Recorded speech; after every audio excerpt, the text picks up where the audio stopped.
तुहार बलात्कार के करे सा? प्रधान जी यही करे बा।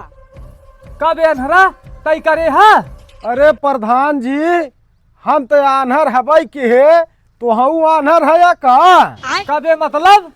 अरे मतलब ई कि हम तो आन्हर हवाई के है आ जब हमारी कौलिया कातर दिखावे न करे तो हम कैसे बलात्कार करब? बात तो तय सही कहा था बे। एक चीज ही बतावा, तू इतना कॉन्फिडेंस के साथ कैसे कह सका तू कि तुहार बलात्कार अनहरा ही करे से? अरे प्रधान जी जितना बड़ा अनहरक बाने उतना बड़ा पूरा गांव में केहू को नहीं ब्या। दिन